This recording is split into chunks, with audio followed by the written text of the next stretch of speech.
Hello, I'm Dr. John Kavanaugh, your instructor for this course, AJS290BN Courtroom Testimony.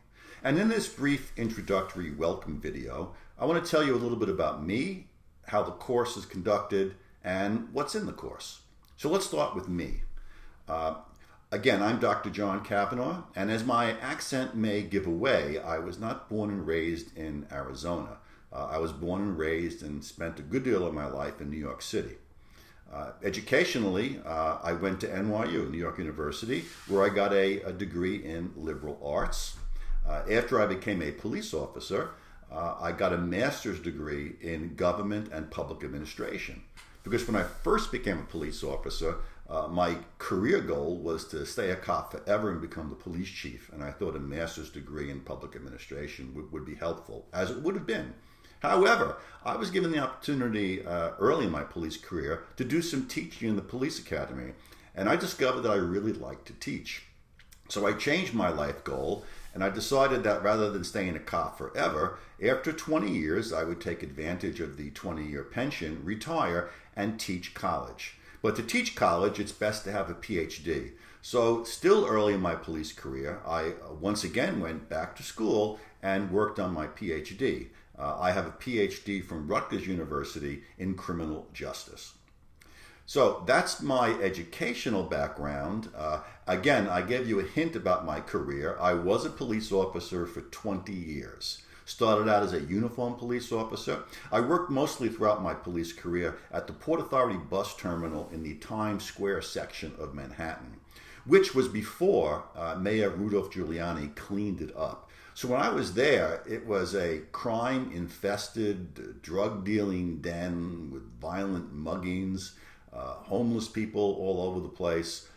It was a real hellhole and a very dangerous place. But from a policing standpoint, it was a fun place to work because, well, while I don't want to see people be victims of crime, I became a cop because I wanted to be a crime fighter. I also did service functions. That was a very big part of my police career. First aid, handling people who were lost, mentally disturbed people. But doing criminal stuff was always great. Making arrests, going on drug raids, undercover operations. I had the ability to do all of those things, and it was a lot of fun, and I enjoyed it, and I miss it to a degree also. So I was a uniformed cop, then I became a uniformed sergeant, and towards the end of my career, I was promoted to detective sergeant. So I have a lot of experiences and information that I gathered in that career, which helps in this course also. Of course, after I retired from the police, I became a college professor. I taught at ASU for a few years, but for the last 15 or so years, I was at Scottsdale Community College. Most of that time, I was the head of the criminal justice program, and I founded the forensic science program. However, in 2018, I retired, so I'm still teaching, but only as a part-time adjunct. However, I also am a state legislator.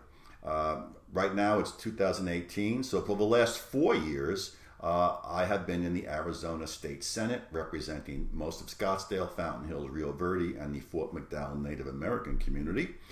Prior to those 4 years as a senator, I was a member of the Arizona State House of Representatives. So I've always been interested in politics.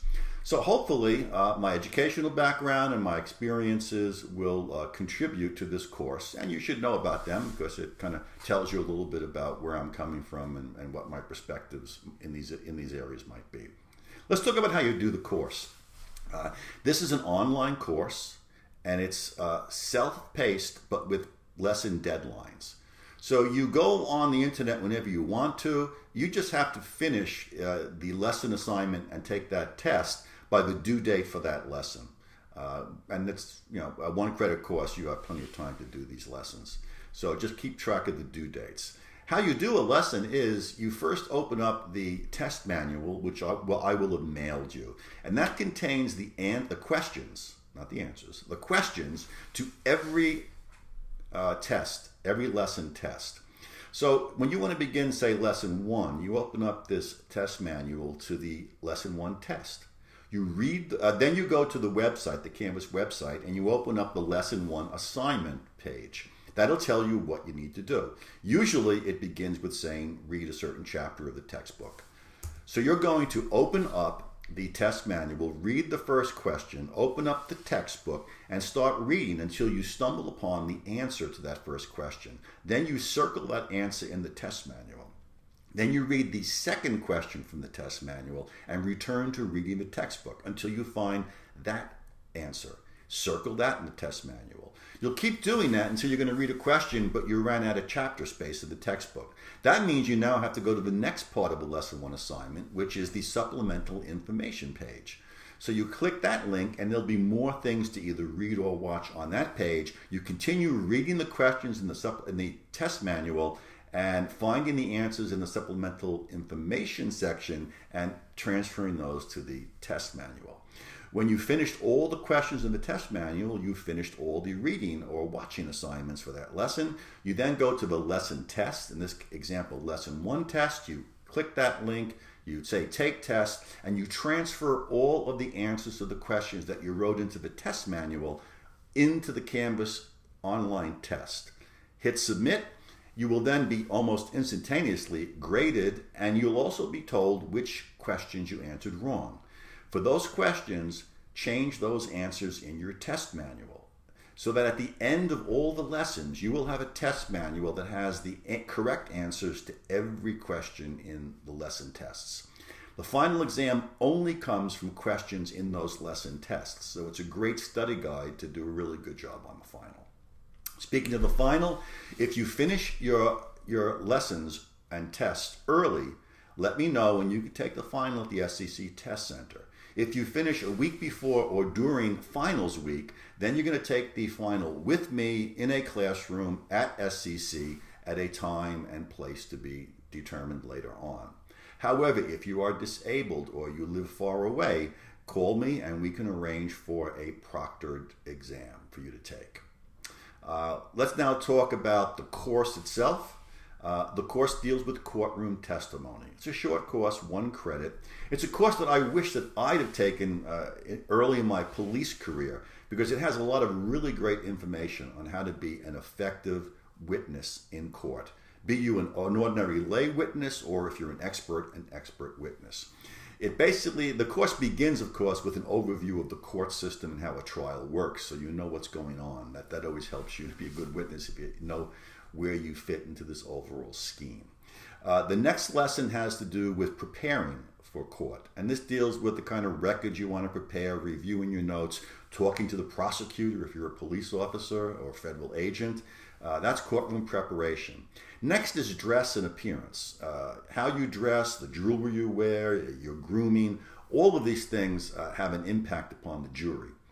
So you want to dress appropriately and properly. And this lesson goes into those things.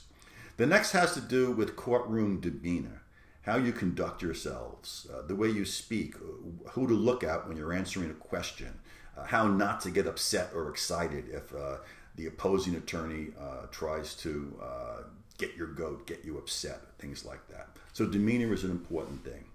Lesson 5 is legal tactics and related issues. These may be things that a defense attorney might try to pull on you, tricks to get you upset. So we'll go over those types of things that you might confront.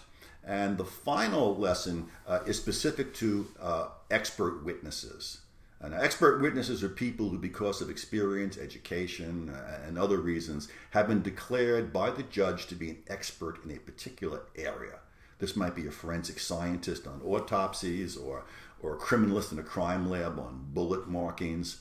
If you're declared an expert, when you testify, you're allowed to give an opinion upon what you've seen or heard or written. See, an ordinary witness can't give opinions. They can only testify as to what they saw, heard, smelt, felt. They can just relay, like a rewinding on a recorder, what they experienced. However, an expert witness is allowed to take all that information and other information people give him and draw a conclusion.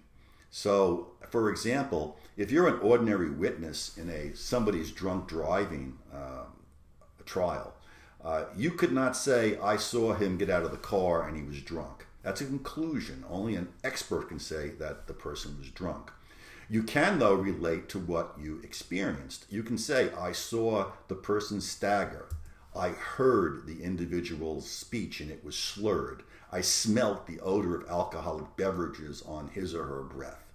Those aren't opinions. Those are facts that you're relating. So this is the kind of information that you'll leave this course with. And it's to be especially valuable if you're going to have a career as a police officer, a federal agent, or an attorney. So contacting me. Anytime you have questions, please email or phone me. Most of the questions on coursework and materials can usually be handled by email. If you have an issue or a problem, you might want to phone me. That's fine too. Either way, don't hesitate to contact me when it's required and you need any kind of assistance.